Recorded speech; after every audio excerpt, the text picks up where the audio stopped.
PPT में क्या क्या चीजें पढ़ी, what is there in first of all वो बैलेंस बॉन्ड थियरी किसके बारे में बताता है आपको? हाँ, it's purely about what bond formation, है ना।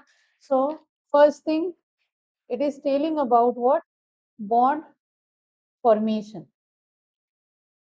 and that too only what we are talking about only covalent bond. Clear है? So covalent bond किसकी वजह से बनता है? What second point we have studied? There is force of attraction and force of repulsion. Force of attraction किसके बीच में होगा? न्यूक्लियस एंड इलेक्ट्रॉन्स के बीच में. Force of repulsion किसके बीच में होगा? Neutrons and nucleus and nucleus and then electrons and electrons with the same atom and with the other atom. Clear? When there is a formation of a bond कब बनेगा? जब आपका force of attraction क्या होगा? Slightly greater than force of repulsion.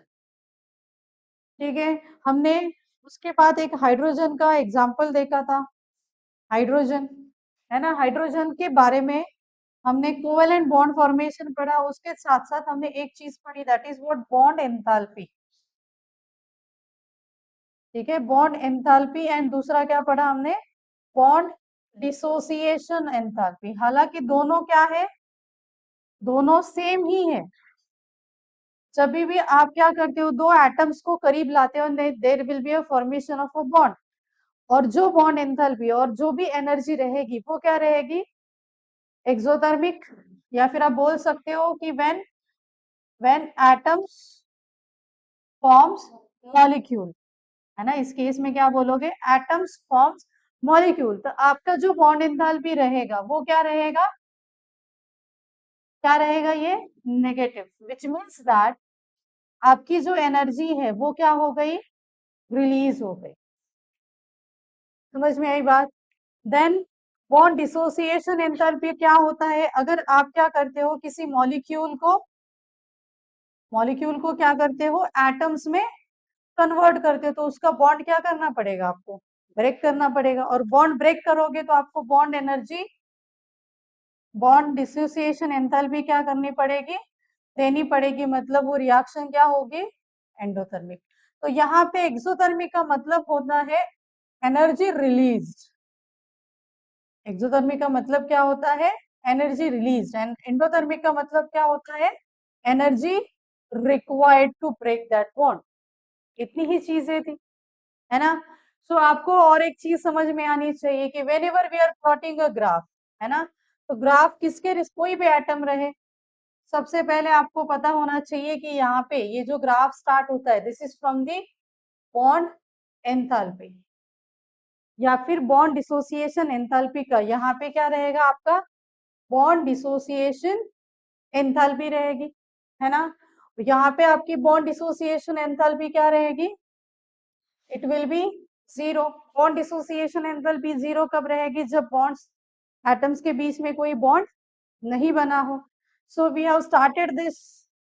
यहाँ पे क्या होता है अपना? Internuclear distance. मतलब जब दो एटम्स एक दूसरे के करीब आएंगे, क्या बनाने के लिए? एक मॉलिक्यूल बनाने के लिए. तो उनके बीच में क्या होना चाहिए? Bond formation. समझ में आई बात? जब दो एटम्स एक दूसरे के करीब आएंगे धीरे धीरे, किसके लिए आएंगे? आपको क्लियर होना चाहिए, मॉलिक्यूल बनने के लिए, राइट. तब क्या होगा? मॉलिक्यूल कब बनेगा? जब उनके बीच में क्या हो? बॉन्ड फॉर्मेशन हो. और बॉन्ड फॉर्मेशन कब पॉसिबल है? जब उनका इंटर न्यूक्लियर डिस्टेंस क्या हो? डिक्रीज हो, कम होता जाए, है ना. सो यहाँ से मॉलिक्यूल आ रहा है, आपको सबको दिख रहा है. ये डिस्टेंस क्या हो रहा है? धीरे धीरे. ये डिस्टेंस को देखो, इन दोनों के डिस्टेंस ये क्या है? This is our inter nuclear distance. और वो धीरे धीरे क्या होगा?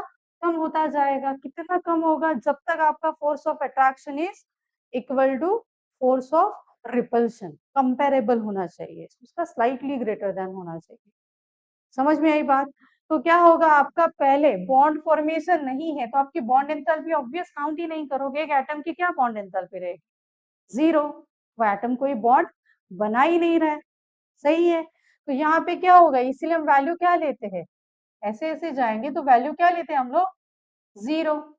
As we are coming here, ये पॉइंट कौन सा है उसको ध्यान रखना बहुत जरूरी है।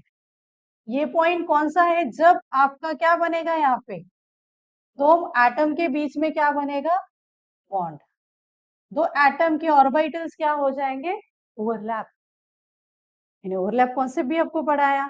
बॉन्ड कब बनेगा, जब दोनों एटम्स के ऑर्बिटल्स क्या हो जाएंगे, overlap. So this is the point. ये जो पॉइंट है इसको आप अलग अलग तरीके से बता सकते हो।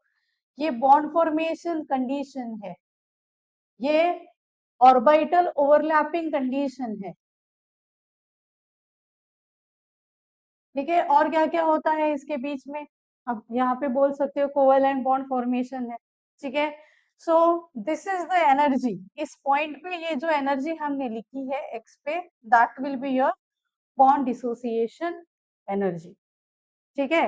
देन यहां से यहां तक हमारा क्या है, दिस इज व्हाट, ये अपना इंटरन्यूक्लियर डिस्टेंस है। तो यहां से यहां तक क्या हो गया अपना, this will be our bond length between that two atoms. समझ में आई बात। इस पॉइंट पे क्या होगा बॉय गाइस, इस पॉइंट पे क्या हो जाएगा, अगर मानो ये जो आपका ग्राफ है यहाँ पे शिफ्ट हो गया, इसका मतलब क्या हुआ, दो एटम्स करीब करीब आएंगे ना, डायग्रामेटिकली देखो दो एटम्स ज्यादा करीब आएंगे, बहुत ज्यादा ओवरलैपिंग, देन यहाँ पे बहुत ज्यादा ओवरलैपिंग, और यहाँ पे क्या हो जाएगा, दो एटम क्या हो जाएंगे, एक दूसरे के अंदर मर्ज हो जाएंगे, विच इज सेइंग दैट कोई रिपल्शन भी नहीं है और कोई फ्रैक्शन, मतलब अट्रैक्शन, सॉरी रिपल्शन बिल्कुल भी नहीं है, पूरा का पूरा क्या है, अट्रैक्शन है।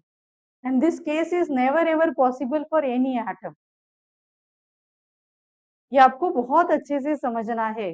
भले ही हाइड्रोजन एटम सेम है, बट फिर भी उनके बीच में क्या होगा, रिपल्शन होगा ही होगा, क्योंकि दो इलेक्ट्रॉन्स है और दो प्रोटॉन्स है, तो उनके बीच में क्या होगा, रिपल्शन होगा ही होगा। सो बेसिकली ये जो बॉन्ड लेंथ है ना, आप इसको बोल सकते हो मिनिमम, ये क्या है, मिनिमम इंटरन्यूक्लियर डिस्टेंस। एक मॉलिक्यूल को बनने के लिए एक मिनिमम इंटरन्यूक्लियर डिस्टेंस होना ही चाहिए, होगा ही, होना ही चाहिए नहीं, होगा ही। और वो जो मिनिमम इंटरन्यूक्लियर डिस्टेंस है वो किसकी वजह से होगा, this is purely because of what, purely because of repulsion between, repulsion between like particles, है ना, रिपल्शन बिटवीन लाइक पार्टिकल्स। मतलब कौन कौन से पार्टिकल्स होते हैं हमारे पास, प्रोटॉन एंड इलेक्ट्रॉन, उन दोनों के बीच में क्या होगा, रिपल्शन रहेगा ही रहेगा। इट इज नेवर पॉसिबल कि आपका रिपल्शन क्या हो, 0, and it is also never possible कि आपका अट्रैक्शन क्या हो, मैक्सिमम हाइएस्ट वैल्यू, मतलब 0 रिपल्शन है, पूरा का पूरा क्या है, अट्रैक्शन ही है। समझ में आई बात। This is all about BBT.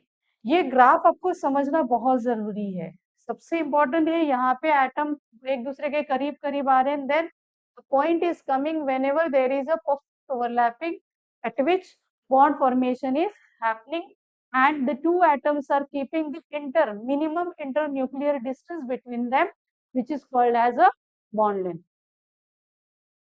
समझ में आई बात। यही हम लोग एज अ क्या पढ़ते हैं, बॉन्ड लेंथ। जितना ज्यादा बॉन्ड लेंथ होगा उतनी ज्यादा आपकी एनर्जी क्या होती है, कम लगती है। बॉन्ड डिसोसिएशन, बॉन्ड को तोड़ने के लिए एनर्जी क्या लगेगी, कम लगेगी। तो you can say bond length is inversely proportional to what, bond dissociation enthalpy. जितना ज्यादा बॉन्ड लंबा है, जितना इंटरन्यूक्लियर डिस्टेंस ज्यादा है, आप इजीली दो एटम्स को क्या कर सकते हो, तोड़ सकते हो। इसका मतलब जिन जिन एटम का साइज बड़ा है ना, उनके बीच में अगर बॉन्डिंग होता है तो उनको तोड़ने के लिए बहुत कम एनर्जी लगती है। जितने भी एटम्स है उनकी साइज क्या है, बहुत ज्यादा है, तो उनके बॉन्ड को तोड़ने के लिए एनर्जी क्या लगती है, कम लगती है। Clear with the point. So this is all about VBT, है ना। Now our today's topic is very simple, जो कि हम पहले ही पढ़ चुके हैं। आप हाइब्रिडाइजेशन को VSEPR में ही पढ़ चुके हो। अभी क्या डिफरेंस है, अभी सिर्फ आप पढ़ोगे हाइब्रिडाइजेशन ऑफ कार्बन कंपाउंड, क्योंकि अभी जो मैंने जितने भी एग्जांपल्स लिए हैं वो ऑलरेडी हमने किए हैं, ठीक है। सो सबसे पहले what exactly the hybridization is, ठीक है। हम पहले से ही पढ़ते आ रहे हैं कि किसने किसने कौन कौन सी थ्योरी को एक्सप्लेन किया। जैसे कि पॉलिंग ने कौन सी थ्योरी को एक्सप्लेन किया, वीबीटी को एक्सप्लेन किया, तो further he has explain the hybridization concept. What he has explain, hybridization concept. तो कुछ फीचर्स है हाइब्रिडाइजेशन के। Everyone is aware of the number of orbitals in the atom, है ना। हम कौन से ऑर्बिटल्स को कंसीडर करते हैं, ये चीज भी बहुत ज्यादा मायने रखते हैं। यहाँ पे हम लोग कंसीडर करते हैं वैलेंशियल ऑर्बिटल्स। मैं हमेशा से जो डायग्राम ड्रॉ करती हूँ वो कौन सी रहती है, वैलेंशियल ऑर्बिटल्स। तो जितने नंबर ऑफ एटॉमिक ऑर्बिटल्स है उतने नंबर ऑफ क्या रहेंगे आपके, हाइब्रिड ऑर्बिटल्स। आज एक नया कॉन्सेप्ट पढ़ेंगे, that is what, hybrid orbitals. Atomic orbitals तो हम सबको आता है ना। सो राइट डाउन दिस पॉइंट्स लिखो, फीचर्स ऑफ हाइब्रिडाइजेशन। पहला है आप कंसिडर कर सकते हो ऑर्बिटल से रिलेटेड, सेकेंड इज एनर्जी से रिलेटेड, थर्ड इज स्टेबिलिटी से related, and last is shape. ये पॉइंट्स याद रखना। पहला किसके बारे में है, वैलेंशियल ऑर्बिटल्स के बारे में। दूसरा किसके बारे में है, एनर्जी के बारे में, इक्विवेलेंट एनर्जी के बारे में, एंड शेप के बारे में। Third is all about nothing but the stability of the molecule और stability of the orbitals. This is nothing but stability of orbitals. अगर आपको कोई पूछता है कि हाइब्रिडाइज ऑर्बिटल्स ये है और एटॉमिक ऑर्बिटल्स ये, तो कौन से स्टेबल होते हैं, hybridized orbitals are more stable. Then types of hybridization indicates the geometry, है ना। ये शेप जो है वो किसके लिए रहता है, नॉन लोन पेयर के लिए। सो ज्योमेट्री हमने ऑलरेडी कहाँ पे पढ़ी है, वीएस ईपीआर में। और you can do this in the hybridization, दोनों तरीके से आप कर सकते हो। So you can say features is all about nothing but orbitals, energy, stability and geometry, ठीक है। सो ये जो आप हाइब्रिडाइजेशन पढ़ोगे ये आपको किसके बारे में बताएगा, ये आपको बताएगा ऑर्बिटल्स के बारे में, एनर्जी ऑफ इलेक्ट्रॉन्स के बारे में, एलिमेंट के बेसिकली मॉलिक्यूल के स्टेबिलिटी के बारे में, एंड देन ज्योमेट्री के बारे में। क्यों, क्योंकि ये सेंटेंस याद नहीं रहता, इसके अलावा पूरी थियोरी में कुछ नहीं होता। ऑर्बिटल्स की ही डिस्कशन होता है, वैलेंशियल का ही डिस्कशन होता है, एनर्जी का ही डिस्कशन होता है, स्टेबिलिटी। हमने जब भी स्ट्रक्चर ऑफ एटम की भी बात की थी वहां पे भी स्टेबिलिटी कॉन्सेप्ट आया था, वहां पे भी वैलेंशियल आया था। बस क्या अलग है, यहाँ पे एनर्जी भी आई थी, ऑर्बिटल भी आया था। यहाँ पे अलग क्या है, सिर्फ ज्योमेट्री। पूरे एमपीटीएल पूरे स्ट्रक्चर ऑफ एटम में आपने पढ़ा ही क्या है, वैलेंशियल पढ़ा है, देन स्टेबिलिटी पढ़ी है, एनर्जी भी को भी पढ़ लिया है हमने। तो पूरा इनऑर्गेनिक केमिस्ट्री के जितने भी बेसिक लेसन है it's all about stability, energy and orbitals. सिर्फ एक्स्ट्रा हम क्या पढ़ रहे हैं यहाँ पे, shape of molecules, that is new for you. Another thing, अगर आपको किसी भी मॉलिक्यूल का हाइब्रिडाइजेशन निकालना है तो कुछ कंडीशंस है, without this conditions we can't find the hybridization. सबसे पहले ये कंडीशंस होने चाहिए, whatever orbitals are there उसकी एनर्जी क्या होनी चाहिए, इक्वल। इसका एग्जैक्ट मीनिंग हमने कहाँ पे पढ़ा है, हमने इसको पढ़ा है एनर्जी रूल में, N+L रूल में, है ना। आपके लिए, आपको उसके लिए क्या पता होना चाहिए, प्रिंसिपल क्वांटम नंबर जो कि दिया रहता है, वैलेंशियल से ही आपको समझ में आएगा, सबशेल से ही आपको समझ में आएगा एल की वैल्यू क्या है, azimuthal quantum number and principal quantum number, ठीक है। Second is promotion of electron is not necessary condition. इसका एग्जैक्ट मीनिंग क्या है कि आपको आपको हमेशा इलेक्ट्रॉन को एक्साइटेड करना नेसेसरी नहीं है. It is depends on number of bonds ना. So you can say excitation or excited state of excited state of central atom is depend on, किसके ऊपर डिपेंड है? Number of bonds it is forming. Number of bonds it is forming. ऐसा नहीं है कि ma'am ने excited state बनाया but समझाया सल्फर कितने बॉन्ड्स बना रहा है, 2 बना रहा है, बट आप क्या कर रहे हो, उसके 6 के 6 इलेक्ट्रॉन्स को अनपेड कर रहे हो. सो that is not the necessary condition. जो आपको बॉन्ड्स में दिया है, जो आपको सेंट्रल एटम के रिस्पेक्ट में नंबर ऑफ बॉन्ड्स दिख रहे हैं, उसी के रिस्पेक्ट में आप करोगे इलेक्ट्रॉन को एक्साइट. और वो इलेक्ट्रॉन्स, कौन से इलेक्ट्रॉन्स एक्साइटेड होते हैं? लोन पेयर वाले इलेक्ट्रॉन्स ही एक्साइटेड होते हैं. This is another point in the second. क्या कौन से इलेक्ट्रॉन्स को हम एक्साइटेड करते हैं? लोन पेयर इलेक्ट्रॉन्स को ही एक्साइटेड किया जाता है. समझ में आई बात? So write down that in the second point. Second point में लिखो कि lone pair electrons are excited from lower energy orbital. ये एग्जैक्ट मीनिंग आप समझोगे. Lower energy orbital to higher energy orbital. To higher energy orbital if there is need of more unpaired electrons for the formation of a bond. For the formation of a bond.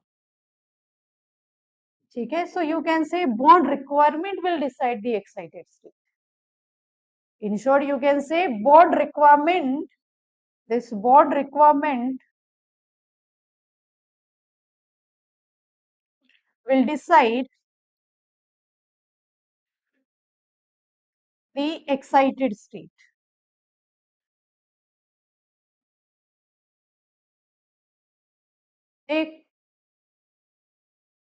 Then what is the third point? All valential electrons considered in hybridization.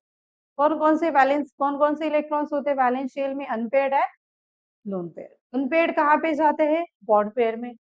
Electron ये lone pair वाले कहाँ पे जाते हैं? वहां कहाँ पे हम इनको कंसिडर करते हैं? रिपल्शन में. समझ में आई बात? ये जो बॉन्ड पेयर इलेक्ट्रॉन्स ये कहाँ पे रहते हैं? This is for bonding.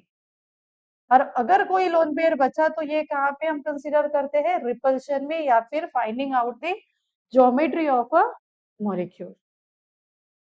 This is very important point guys. जितने भी इलेक्ट्रॉन्स और जो इलेक्ट्रॉन्स पाई बॉन्ड बनाते हैं from its respective orbitals, they are not considered in hybridization. Don't have pen? मांगो किसी से. इसके पास है ना, शार्दुल के पास. केमिस्ट्री को इतना भी सीरियस है, खून से क्यों लिखते? इतना प्यार क्यों है?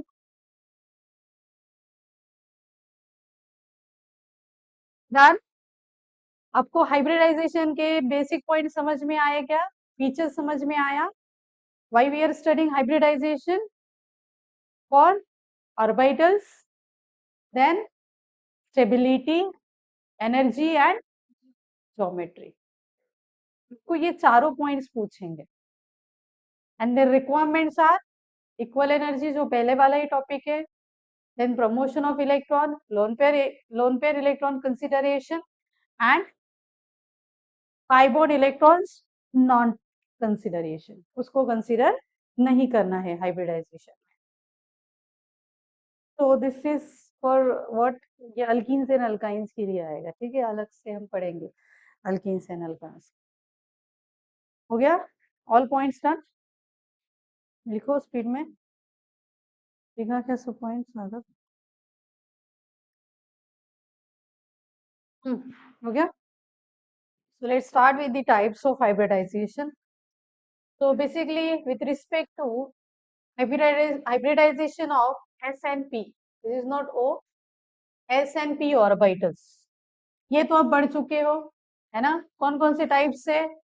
sp, sp2 and sp3। अभी इंडिविजुअली सबका एग्जाम्पल लेंगे, इसको लिखने की जरूरत नहीं है। तो the first is examples of sp। First tell me, sp है मतलब इसमें कौन कौन से ऑर्बिटल्स इन्वॉल्व है?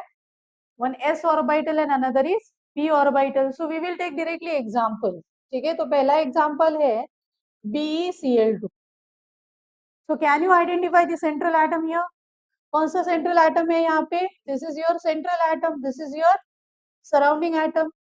तो हाइब्रिडाइजेशन तो आप Be से ही समझ में आएगा, आपको सेंट्रल एटम से ही आपको हाइब्रिडाइजेशन समझ में आएगा। बट पी, ये जो क्लोरीन है उसका भी तो ऑर्बिटल इन्वॉल्व होता है, right? So what is the orbital diagram of beryllium? Beryllium कौन से ग्रुप में है? सेकेंड ग्रुप में है। तो क्या आएगा इसका ग्राउंड स्टेट?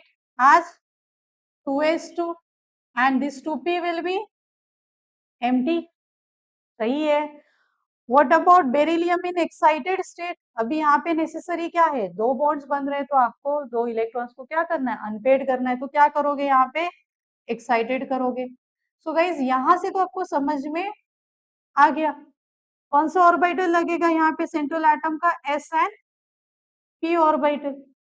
एक साइड इसका ऑर्बिटल कौन सा है? एस, दूसरी साइड कौन सा ऑर्बिटल है? पी। अभी ये बॉन्डिंग किसके साथ कर रहा है? ये बॉन्डिंग किसके साथ कर रहा है? It is doing a bonding with chlorine ना।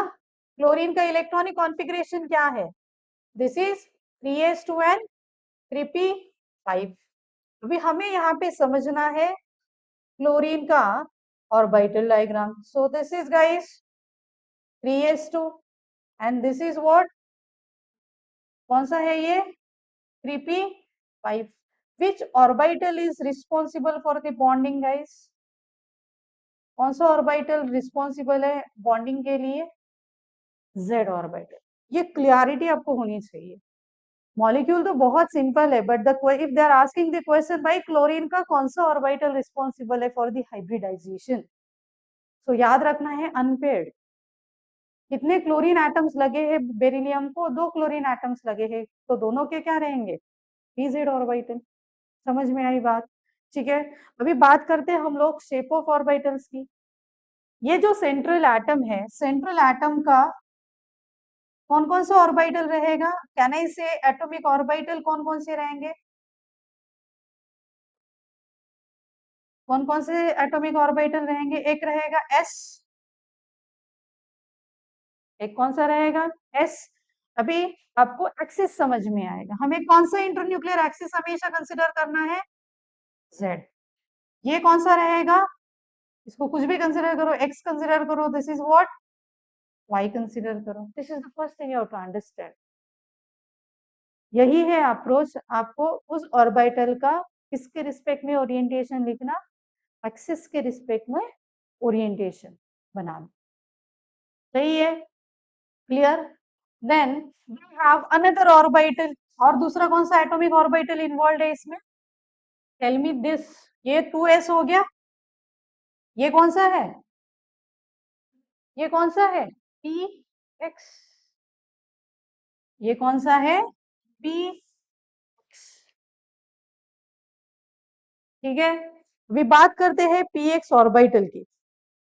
यहाँ पे एक्स एक्सिस कहाँ पे है? ये आपका एक्स एक्सिस है, ठीक है? This is what? z, है ना? और ये क्या रहेगा आपका? तो ये दोनों कौन से है? ये एटॉमिक ऑर्बिटल्स है। ये दोनों कौन से है? Atomic orbitals. और कौन सा एटॉमिक ऑर्बिटल इन्वॉल्व है भाई? क्लोरीन का है ना। क्लोरीन का कौन सा एटॉमिक ऑर्बिटल इंपॉर्टेंट इन्वॉल्व है? P y, sorry pz। मतलब सही है। This is what for chlorine, this is what for chlorine. अभी करते हैं हम लोग hybridized orbital. So we have beryllium as a central atom. Beryllium क्या कर रहा है, दो बॉन्ड्स बना रहा है, किसके साथ, क्लोरीन के साथ। यहाँ पे किसके साथ, क्लोरीन के साथ। बेरिलियम का पी ऑर्बिटल, क्लोरीन का पी ऑर्बिटल। बेरिलियम का एस ऑर्बिटल, क्लोरीन का कौन सा ऑर्बिटल है,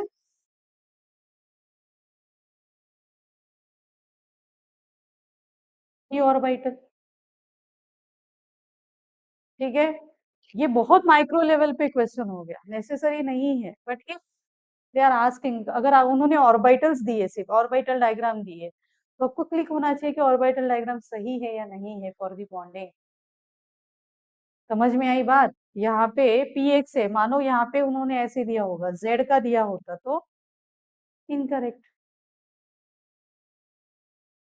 ठीक है, सिर्फ क्वेश्चन क्या है, हाइब्रिडाइजेशन है, बट दे आर आस्किंग कि what are the correct set of atomic orbitals. Shape के according if they are asking what is the correct set of atomic orbitals, तो आपको आना चाहिए। Clear with the point. भी देखते हैं ओवरलैपिंग के टाइप्स। गाइस मुझे बताओ, यहाँ पे किस टाइप का ओवरलैपिंग हुआ है, यहाँ पे किस टाइप का ओवरलैपिंग हुआ है, this is your s and this is your p. So this is what, sp type of overlapping. यहाँ पे किस टाइप का ओवरलैपिंग हुआ है, p and p overlapping. Finally what is the hybridized orbital, hybridized orbital कौन सा है, sp। बस you have to only consider what, central atom के रिस्पेक्ट में। सो हाइब्रिडाइज्ड ऑर्बिटल यहाँ पे ही आप बना सकते हो। कौन सा हाइब्रिडाइज्ड ऑर्बिटल है, hybridised orbital is sp, atomic orbital is sp for this beryllium and for chlorine is p। ठीक है, so just write down this now। what will be the angle, यहाँ पे एंगल भी तो बनेगा, ये एंगल कितना होगा, दिस एंगल इज 180 डिग्री। भी इसको भी समझो, डायरेक्टली 180 डिग्री कैसे बना सकते हो। बेरिलियम के पास कोई लोन पेयर बचा है क्या रिपल्शन के लिए, तो वो क्या करेगा, दोनों side bond pair equal repulsion करेगा। इसका मतलब यहाँ पे एंगल कितना होगा, 180 डिग्री।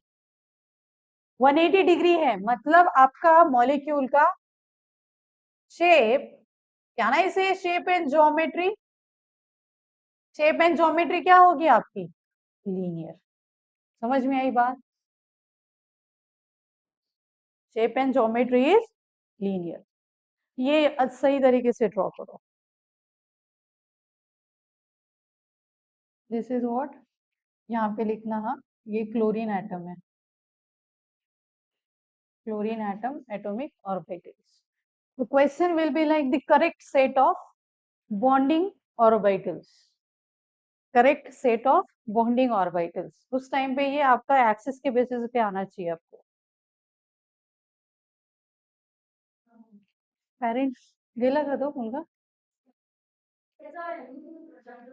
हम्म।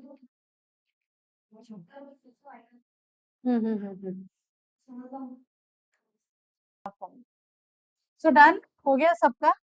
भी दूसरा इसके ऊपर जो क्वेश्चन आएगा that is nothing with respect to character. ठीक है, सो परसेंटेज कैरेक्टर, ठीक है, इसी से रिलेटेड है दूसरा point, percentage character. So percentage character of orbital, ये जो परसेंटेज कैरेक्टर ऑफ ऑर्बिटल पूछते हैं ना गाइस, इसके लिए आपको किसके बारे में इंफॉर्मेशन पता होनी चाहिए, आपको पता होना चाहिए hybridization. So what is our hybridization here, sp। तो ये जो मॉलिक्यूल बना है ना, इस मॉलिक्यूल में s का कैरेक्टर कितना है और p का कैरेक्टर कितना है, दोनों ऑर्बिटल्स कितने हैं, 1 1 है। ठीक है, so I will ask you in this molecule s character कितना होगा, एस कैरेक्टर कितना होगा 50% एंड पी कैरेक्टर कितना होगा 50%. This is very important question. ये आपको इसलिए इंपॉर्टेंट है because you will not believe acidic concept होता है ना, एसिडिटी एंड बेसिसिटी. आगे सबको पता है acidic strength and basic strength. So whenever we want to find out the acidic strength of organic compounds, acidic compounds of organic compounds, उस time पे ये आता है आपको. We will study this in the hydrocarbon BOC part 2 में. GOC करके जो है उसमें पढ़ेंगे हम लोग acidic character में. Now go for second one. Write down sp2. So good news is that ये सब निकालने की जरूरत नहीं है.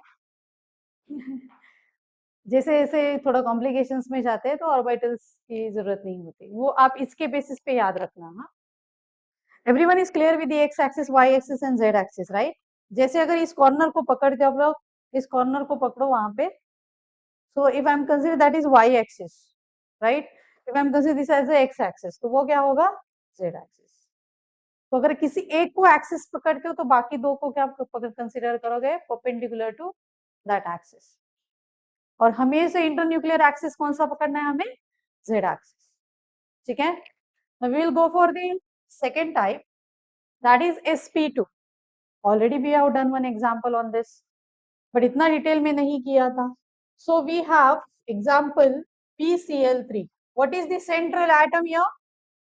This is our central atom. What is this surrounding atom? किसका ऑर्बिटल डायग्राम निकालने की जरूरत होती है? सेंट्रल एटम की. So boron is having atomic number, rather atomic number नहीं, boron is having group number 13. तो electronic configuration is 2s 2n 2p1, है ना? This is 2s and this is 2p. ठीक, मुझे बताओ यहाँ पे एक्साइटेड करने की जरूरत है? क्या करोगे आप? कौन सा एक्साइटेड स्टेट होगा इसका 1. कहां से जाएगा 2s लोन पेयर से? कहां पे जाएगा ये 2py? कहां पे जाएगा ये 2py. So this is px and this is py. Can you understand the shape of atomic orbitals? Atomic orbitals निकाल सकते हो? पहले मुझे बताओ हाइब्रिडाइजेशन क्या होगा? What is our hybridisation here? sp. Is there any lone pair remaining? कोई lone pair नहीं बचा है. So by using this hybridisation what we can say here, our shape of molecule is nothing but its geometry. आपको only bond pair electrons के लिए अगर lone pair 0 है तो सिर्फ और सिर्फ क्या याद रखना है? शेप. हो सकता है इंग्लिश के बेसिस पे वो ज्योमेट्री को शेप बोले, शेप को ज्योमेट्री बोले, हो सकता है ऐसा. ठीक है, कभी कभी ज्योमेट्री वर्ड यूज करते हैं. अभी बात करते हैं, किसी ने पूछा आपको how many atomic orbitals are involve. तो मुझे बताओ सेंट्रल एटम के कितने एटॉमिक ऑर्बिटल्स इन्वॉल्व है? सेंट्रल एटम के कितने एटॉमिक ऑर्बिटल्स इन्वॉल्व है? 1s 1p and 1y. कितने ऑर्बिटल्स इंपॉर्टेंट है, सॉरी इन्वॉल्व है इसमें? एटॉमिक ऑर्बिटल्स कितने हैं टोटल? 3 ऑर्बिटल्स. कितने हैं? 3. कौन से है? sp and px and py. Shape की बात करोगे, what axis you will take here? Internuclear axis is z. so this is our s shape which is spherical, है ना? ये y axis, this is our x axis. ये orientation हमेशा से याद रखो. Then go for another.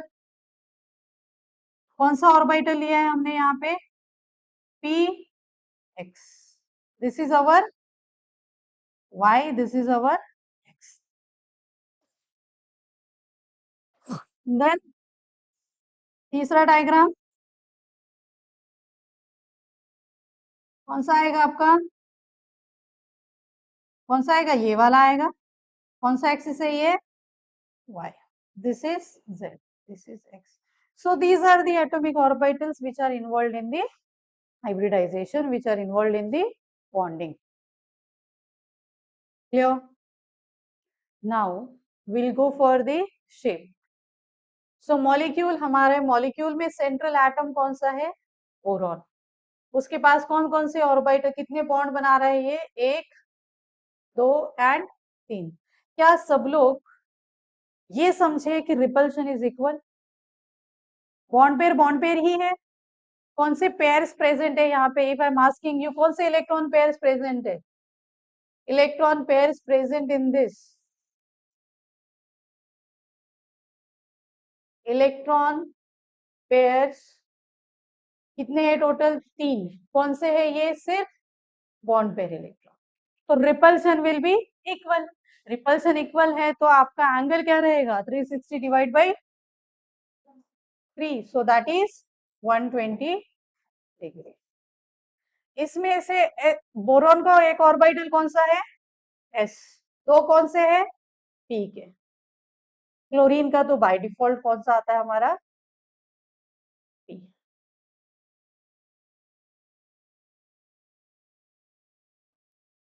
ठीक है, क्लियर। बॉन्ड कौन सा बना है इसमें, सिग्मा, बॉन्ड कौन सा बना है इसमें, sigma. Angle they will ask you like this, angle क्या पूछेंगे, सीएल बी, सीएल का एंगल बताओ, हर जगह पे क्या आएगा, वही आएगा। हो गया, डन। ठीक है, कौन कौन से हाइब्रिडाइज्ड ऑर्बिटल प्रेजेंट है इसमें, हाइब्रिडाइज्ड ऑर्बिटल्स कितने, जितने हमारा एक स्टेटमेंट था, जितने नंबर ऑफ एटॉमिक ऑर्बिटल्स है उतने नंबर ऑफ क्या होंगे, hybridized orbitals. Can you tell me the hybridized orbitals, ये क्या हो गया, हाइब्रिडाइज्ड ऑर्बिटल, ये क्या हो गया, हाइब्रिडाइज्ड ऑर्बिटल, ये क्या हो गया, हाइब्रिडाइज्ड ऑर्बिटल। सो जैसे एटॉमिक ऑर्बिटल लिखोगे वैसे भी, वैसे ही क्या आएगा, हाइब्रिडाइज्ड ऑर्बिटल। कौन से हाइब्रिडाइज्ड ऑर्बिटल है, दिस इज व्हाट, ये कौन सा है, pp, so you will write down pp। second is, this is sp, this is pp। यहीं पे करना होता है और कुछ नहीं करना, यहीं पे करना होता है, sp pp एंड pp। कितने ऑर्बिटल्स होंगे टोटल हाइब्रिडाइज्ड, 3 ऑर्बिटल्स होंगे। कितने एटॉमिक ऑर्बिटल्स होंगे, 3 होंगे। सो जितने नंबर ऑफ एटॉमिक ऑर्बिटल्स है उतने नंबर ऑफ हाइब्रिडाइज्ड ऑर्बिटल्स है। So basically overlapping and hybridized orbital is same thing। Overlapping भी कौन सा है, pp sp and pp। Hybridized orbitals भी कौन से बोलोगे, sp pp एंड pp। ठीक है, tell me the character, first character बताओ, बड़ा हो गया क्या ये, फर्स्ट कैरेक्टर बताओ।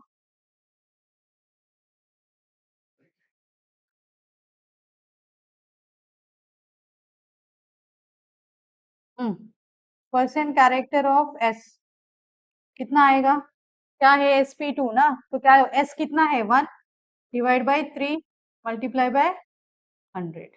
Then percent character of p कितना आएगा, कितने हैं total, 2 divide by 3 multiply by 100। So this is how much, ये कितना आता है 53.33, तो ये कितना आएगा 66.67। की चॉइस है, अगर 2 ही है तो 100 माइनस 33.33 कर सकते हो, you will get the answer. सबको समझ में आया percent character,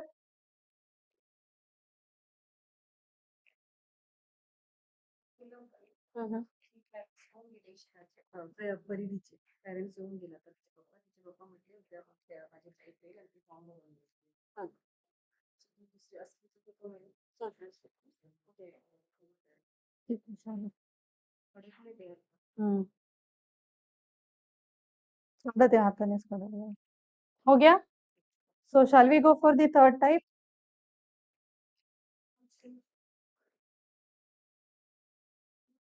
so write down sp3, write down third one sp3।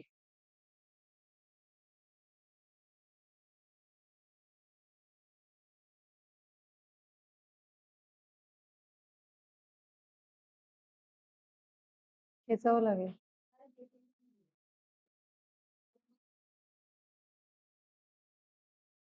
Write down third one, sp3. This is done. हो गया था पहले वाला. So write down third one, sp3. So we will take the example of, यहाँ पे दो example लेने पड़ेंगे, एक लोन पेयर वाला लेंगे और एक विदाउट लोन पेयर वाला लेंगे. ठीक है. सो पहला एग्जाम्पल है CH4. So tell me the carbon का एटॉमिक नंबर 6 है. ऑर्बिटल डायग्राम के हिसाब से 2s2 एंड 2p2. सही है. Then carbon is in excited state 1, क्या आएगा? 2s1 and 2p3. और इसी तरीके से कार्बन की वैलेंसी कितनी बनती है? 4. अभी हम पहले ही पढ़ चुके हैं कि अगर हमारा हाइब्रिडाइजेशन क्या है, हाइब्रिडाइजेशन इज sp3, तो हमारा ज्योमेट्री क्या रहेगा यहाँ पे? नो लोन पेयर, तो हम सीधा मैं शेप बोलूं, यहाँ पे शेप क्या रहेगा हमारा? टेट्राहेड्रल. अब इसको रिपीट इसलिए नहीं करेंगे क्योंकि ऑलरेडी कर चुके हैं, और दो पॉइंट में आपको समझ में आया कि एग्जैक्टली हमें क्या क्या देखना होता है. नाउ इंपॉर्टेंट पॉइंट है यहाँ पे एटॉमिक ऑर्बिटल्स. कौन कौन से एटॉमिक ऑर्बिटल्स है इसमें? एटॉमिक ऑर्बिटल्स कौन से है गाइस? कौन से है? s है, px है, py है, pz है. s का शेप सबको समझ में आता है? चलो यहीं पे लिखती हूँ. s का शेप क्या है? Spherical with respect to z axis. आपको ये एक्सिस y दिखाना है और ये कौन सा है? x. So remember x y z. क्या याद रखोगे? सीधा x y z. y will be at the centre. Then px का शेप क्या आएगा? px का shape, this is will be px, right? This is our y and this is our z. What about py? कहाँ पे आएगा ये? Centre में. This is our px and this is, sorry, ये x, y and this is z. What about z?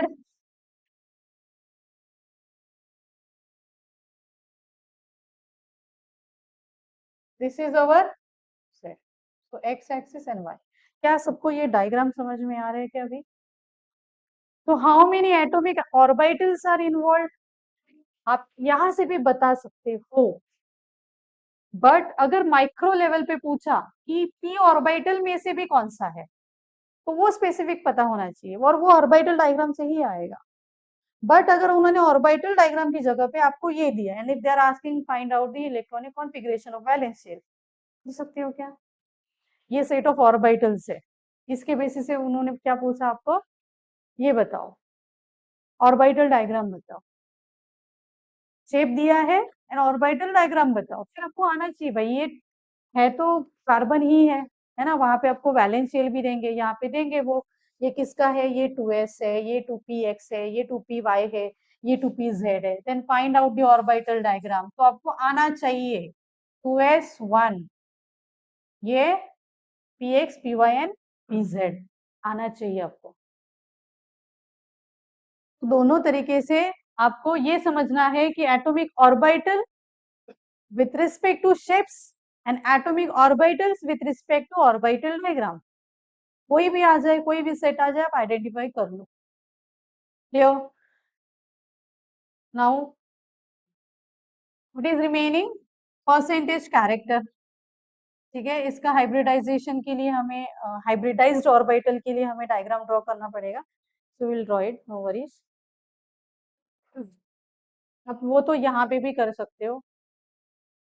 Hydrogen का कौन सा involve रहता है ऑर्बिटल? एस. तो किसके साथ ओवरलैप करेगा यहाँ पे? हाइड्रोजन का कौन सा रहेगा? एस. ओवरलैप कौन सा हो गया? S S. यहाँ पे sp, यहाँ पे sp, वहां पे sp. ठीक है.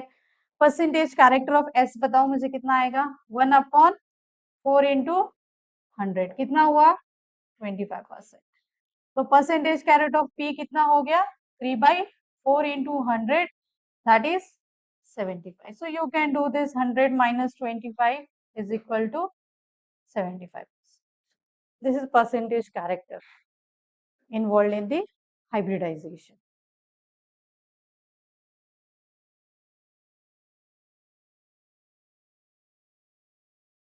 हो गया?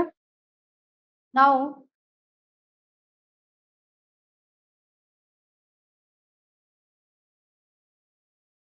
do you want me to draw this? ये draw करूंगी, but shape draw करना है क्या अभी? वैसा अगर उस तरीके से क्वेश्चन आता है तो आप ट्राई करना, इसके बेसिस पे आपको आ जाएगा, ठीक है? Z एक्सिस का मतलब समझ में आया ना सबको? If I am considering this is what मैं, ये अगर Y एक्सिस कौन सा अपना है समझो, मानो ये X एक्सिस है, सबको पता है एक पॉजिटिव लोब होता है और दूसरा नेगेटिव लोब होता है, तो आपका जो इलेक्ट्रॉन है ना इस सेंटर से ऐसे घूमेगा, ये एक्चुअली इलेक्ट्रॉन की मूवमेंट है जो आपको शेप दिखाता है। ये एग्जैक्टली है क्या? इलेक्ट्रॉन की मूवमेंट है कि इलेक्ट्रॉन इस शेप में घूमता रहता है, डम्बल शेप में, इसीलिए हम बोलते हैं px ऑर्बिटल का शेप क्या है? Dumbbell shape. समझ में आई बात? ठीक है, so we will go for the shape of this molecule. क्या है इसका shape? Tetrahedral. What is the central atom? Hydrogen, sorry carbon, यहाँ पे hydrogen, hydrogen and this hydrogen, this is tetrahedral, ठीक है? ड्रॉ करो। कार्बन का कौन सा इन्वॉल्व है इसमें? This is 2s, this is 2p, 2p, 2p। Hydrogen का s, हाइड्रोजन का यहाँ पे s, यहाँ पे s, यहाँ पे s। Tell me the types of hybrid orbital, types of hybrid orbital बताओ कौन कौन से हैं? ये कौन सा है? This is ss, this is sp, this is sp, this is sp, ठीक है? So types of hybrid orbitals क्या है? ss, sp, sp and clear, clear. अभी इसका मतलब भी समझो, इन CH4 मॉलिक्यूल, इसका मतलब समझो, इन CH4 मॉलिक्यूल, इन CH4 मॉलिक्यूल, मुझे बताओ ये जो p ऑर्बिटल हम लिखते हैं p3, ये कहाँ किसके है? Basically this is for carbon. ये जो s लिखते हैं वो किसका है? कार्बन का भी है प्लस हाइड्रोजन का भी है, कार्बन का भी है एंड प्लस हाइड्रोजन का भी है। किसका कैरेक्टर ज्यादा होगा? दो एटम्स पास आ रहे हैं ना, दो एटम्स पास आ रहे हैं, एक कार्बन आ रहा है और दूसरा हाइड्रोजन आ रहा है, क्या बना रहा है ये? CH4। सबको पता है रिएक्शन होते समय इस H2 मॉलिक्यूल को हम क्या करते हैं? गैसियस एटम बनाते हैं। लैटिस एंथैल्पी में हमने पढ़ा है कि एटम्स रिएक्शन कैसे करते हैं, पहले वो गैसियस मोनो एटमिक बनते हैं and then they are doing the reaction. सही है? किसका कैरेक्टर ज्यादा होगा इसमें? ये यहाँ पे p का कैरेक्टर ज्यादा है। p ऑर्बिटल किस में है? p ऑर्बिटल किस में है? कार्बन में है। तो ये जो CH4 मॉलिक्यूल है, इस CH4 मॉलिक्यूल में molecule will have more properties of carbon. बात समझ में आई क्या सबको? जो मॉलिक्यूल, जैसे कि हम जीन्स को पढ़ते हो ना, जीन्स दो, एक मेल एंड फीमेल, तो दोनों के कैरेक्टर्स को गिना जाता है। यहाँ पे भी क्या बन रहा है? एक मॉलिक्यूल बन रहा है टू डिफरेंट एटम से, उसके जो प्रॉपर्टीज रहेंगे क्या वो हाइड्रोजन जैसे रहेंगे या फिर कार्बन जैसे रहेंगे? So it will be more like what? Carbon.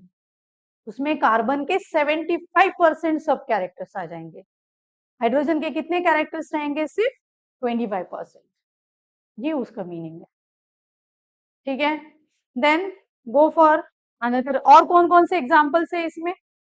और कौन से एग्जाम्पल्स है इसमें? वन वी हैव टेकन, है ना, यहाँ पे H2O है। What is the central atom here? Oxygen. Oxygen का electronic configuration 2s2 and 2p4. How many lone pairs? कितने लोन पेयर्स है इसमें? 2 लोन पेयर्स है। इसका ज्योमेट्री क्या होता है? टेट्राहेड्रल। अभी ज्योमेट्री एंड शेप अलग आएगा, सही है ना? तो अगर मैं यहाँ पे ज्योमेट्री ड्रॉ करती हूँ, ऑक्सीजन क्या कर रहा है? हाइड्रोजन के साथ बॉन्डिंग, हाइड्रोजन के साथ बॉन्डिंग, यहाँ पे उसका लोन पेयर रहेगा, यहाँ पे इसका क्या रहेगा? लोन पेयर रहेगा। सो this is the geometry of, इसको थोड़ा सा और बेंड करो, ज्योमेट्री क्या रहेगी इसकी? Tetrahedral. So this is your geometry, this is what your geometry is tetrahedral. Hybridisation तो सबको समझ में आया ना? हाइब्रिडाइजेशन क्या है इसका? sp3। समझ में आए?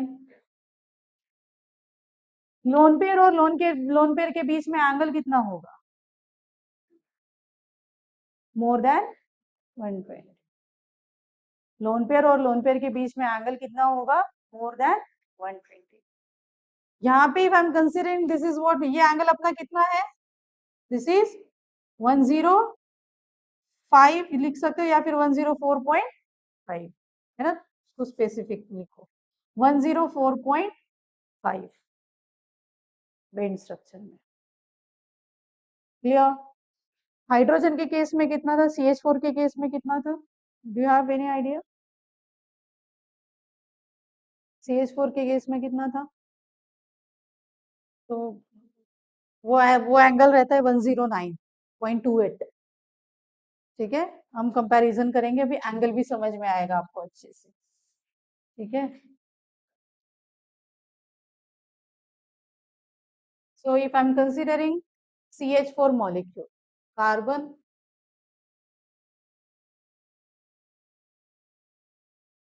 ये जो एंगल है वो कितना है?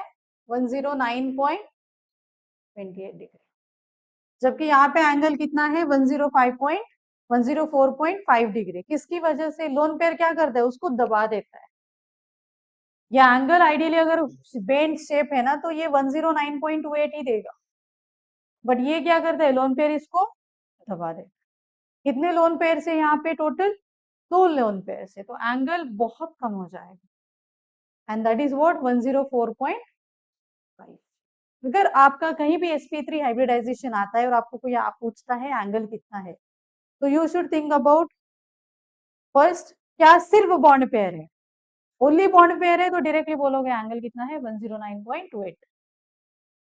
अगर 2 लोन पेयर है तो एंगल कितना आएगा? 104.5। अभी बचा एक वन मोर मॉलिक्यूल, और कौन सा है हमारे पास? NH3 molecule. NH3, so nitrogen is having 2s2 and 2p3। Hydrogen के साथ क्या कर रहा है? ये बॉन्डिंग बना रहा है, और एक क्या है इसके पास? Lone pair. बात समझ में आएगी? एंगल कितना होगा? ये एंगल कितना होगा? यहाँ पे 104.5 है, यहाँ पे एंगल 109.28 है। So comparatively question they will ask you भाई 109.28 से कम, 109.28 से ज्यादा, एंड 104.5 से कम, इस टाइप के क्वेश्चंस आएंगे। ठीक है, हालांकि एक चीज याद रखनी है कि ये जो एंगल है, ये एंगल किसके बीच में रहेगा? कंपल्सरी 104.5 टू 109.28 के बीच में ही ये एंगल रहेगा, जबकि हमें वैल्यू पता है, आई नो, बट मानो NH3 की जगह पे दूसरा एग्जांपल आया तो, NF3 आया तो आपका कंफ्यूजन कहाँ पे हो सकता है? भाई वो हाइड्रोजन था, का कंफ्यूजन हो सकता है ना कि यहाँ पे क्या है? हाइड्रोजन है, वहां पे फ्लोरीन है, तो एंगल में भी चेंज है। और एक चीज याद रखना है, एक ही लोन पेयर है, बॉन्ड एंगल किसके बीच में होगा? 104.5 एंड 109.28। बॉन्ड पेयर नहीं है तो एंगल कितना होगा? 109.28। समझ में आई बात? तो कंपैरिजन इन दोनों, ये एक्सट्रीम केस है, ये मिनिमम है। मैक्सिमम कितने लोन पेयर है यहाँ पे? 2। हम ऑक्सीजन के बाद दूसरा कौन सा एग्जाम्पल लेंगे? ऑक्सीजन के बाद दूसरी फैमिली कौन सी है? Halogen family. अगर यहाँ पे as a central atom halogen है तो कितने लोन पेयर्स आएंगे उसके? 3। इसका ओरिएंटेशन ही चेंज है, उसको इसके साथ कंपैरिजन नहीं कर सकते। फिर वो लोन पेयर कहाँ पे जाएंगे? 2 लोन पेयर रहते हैं, 3 लोन पेयर रहेंगे तो कहाँ पे जाते हैं? ट्राइएंगुलर प्लानर में एक लोन पेयर जाएगा, वो आप देख लेना एक बार। मिनिमम रिपल्शन होना चाहिए, इक्वेटोरियल में नहीं जाएगा या जाएगा, एक्सियल में रहेगा या नहीं रहेगा। सो कहाँ पे जाना पड़ेगा आपको उसके लिए? VS EPR में। And we have some simple examples from it. So ये एंगल जैसे हमें पता है, दिस एंगल इज 107 डिग्री। हालांकि इसका इसका शेप रहेगा, इसका शेप बताओ भाई क्या है? शेप कैसे बताओगे? Oxygen is bonded with hydrogen and we are not considering lone pair, तो शेप क्या आएगा इसका? कैसा दिख रहा है ये? बेंट। इसका शेप कैसा आएगा?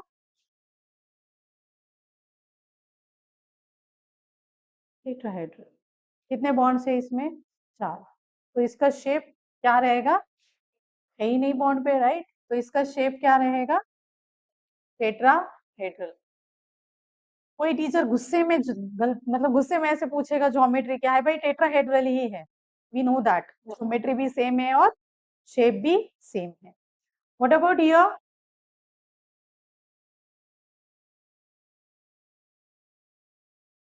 कौन सा शेप है ये? Geometry is tetrahedral, shape is very important. क्या बनेगा यहाँ पे? पिरामिड बनेगा ना? क्या बनेगा यहाँ पे? पिरामिड। समझ में आई बात? ठीक है, तो यहाँ पे बोल सकते हैं कौन सा है ये? Triangular pyramidal. एक ही पिरामिड है जो ट्रायंगुलर है। समझ में आई बात? सो ये कौन सा शेप है? Triangular pyramidal.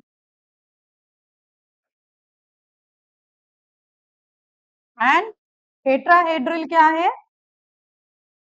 इसकी ज्योमेट्री, जिसमें हम क्या इंक्लूड करते हैं? Lone pair plus bond pair. देखो मैं ये बार बार बता रही हूँ, ज्योमेट्री कब आएगी? Lone pair plus bond pair. ठीक, समझ में आया? ये तीनों मॉलिक्यूल्स का कंपैरिजन हो सके तो एक ही पेज पे साइड में छोटा छोटा छोटा करके बना देना। ठीक है, ऐसे बनाओ कि आपको समझ में आ जाए। व्हाट आई वांट इज ऐसे करो कि समझ में आ जाए, एक ही पेज को देखोगे तो एंगल समझ में आएगा।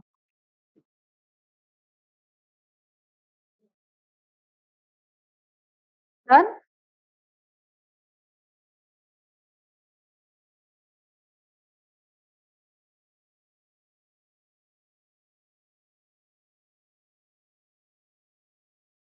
We can tell this hybridisation. ये कौन सी ऑर्बिटल में? This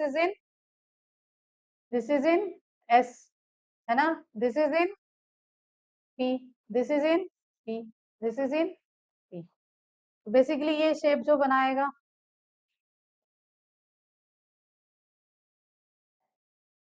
pyramidal. ठीक है, शेप कौन सा बनाएगा ये? पिरामिडल। हो गया? जल्दी जल्दी लिखो। डन। टाइम क्या हुआ?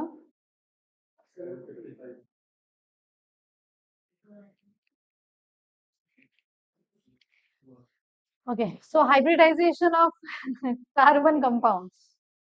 So just I am explaining this only. जैसे डेली जल्दी नहीं छोड़ सकते, कभी के तो 30 मिनट 15 मिनट उधार। सो अल्केन्स, अल्कीन्स एंड उल्टा लिख दिया, ठीक है चलो कोई बात नहीं। What is the formula of alkanes? हाँ, CnH2n plus 2। What is the formula of alkenes? CnH, alkenes 2n, alkynes is CnH2n minus 2। Now tell me the number of sigma bond and pi bond। इसमें कितने होते हैं sigma? सब। इसमें sigma and pi, इसमें sigma and 2 pi. So sigma n you can say pi pi.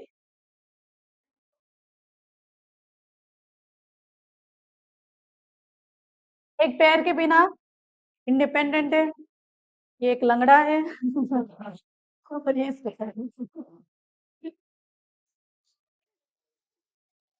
ठीक है, कुछ नहीं था ये ज्यादा सोचो मत इसके ऊपर. So just we will finish out this. अभी देखो आपको एक चीज समझनी है, कोई भी अल्केन्स आ जाए, राइट? उल्टा लिखा क्या मैंने? हाँ, यहाँ पे एक सिंगल अल्केन्स नीचे लिखा है. हाँ, ये क्या हो जाता है इसके बीच? तो यहाँ पे 2 पाई है और यहाँ पे 1 पाई. ठीक है. दूसरी बात, और एक चीज समझो, अल्केन्स सबको पता है, जितने भी बॉन्ड्स रहेंगे, कोई भी स्ट्रक्चर रहे, आई गेस सबको याद है bond line structure, structural formula, molecular formula, है ना? सब होशियार है, राइट? तो अल्केन्स में अगर सिंगल सिंगल बॉन्ड दिखे, बस आंखें बंद करके आपको ये समझना है, जो भी कार्बन आएगा, सभी कार्बन का हाइब्रिडाइजेशन क्या रहेगा? हाइब्रिडाइजेशन क्या रहेगा? sp3. अगर आपके पास पाई बॉन्ड है, उस कार्बन पे पाई बॉन्ड है, ठीक है, उस कार्बन को आपको देखना है जहां पे पाई बॉन्ड है. So carbon with pi bond, carbon with pi bond अगर दिखा, तो उसका हाइब्रिडाइजेशन क्या आएगा? sp2 by default. ठीक है. अगर आपके पास यहाँ पे कार्बन विथ आप बोल सकते हो ट्रिपल बॉन्ड, उसका हाइब्रिडाइजेशन क्या आएगा? sp. इसका रीजन ये है कि अगर दो कार्बन का हाइब्रिडाइजेशन क्या है? sp3 आता है. मैंने एक सेंटेंस लिख के दिया था, अगर पाई है तो हम हाइब्रिडाइजेशन में कंसीडर नहीं करते. यहाँ पे एक पाई है, हाइब्रिडाइजेशन एक पी निकल गया, कितने बचे? sp2.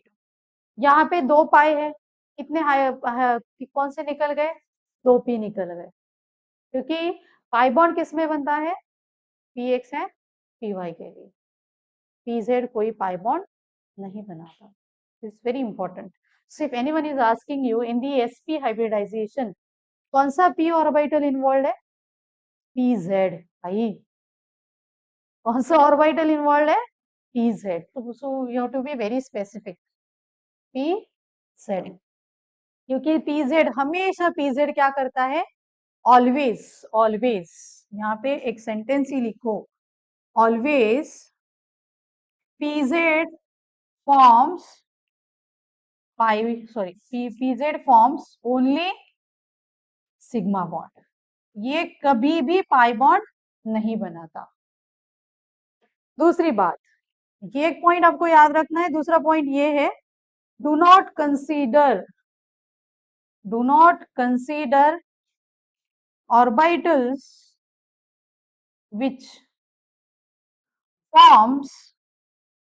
which forms pi bond in hybridization. So basically you can say hybridization is only for sigma bond. Hybridization is only for sigma bond. इसमें इसके अलावा कोई भी बॉन्ड इन्वॉल्व नहीं होता. एक कोऑर्डिनेट बॉन्ड भी आएगा, but you will study in the coordination compound.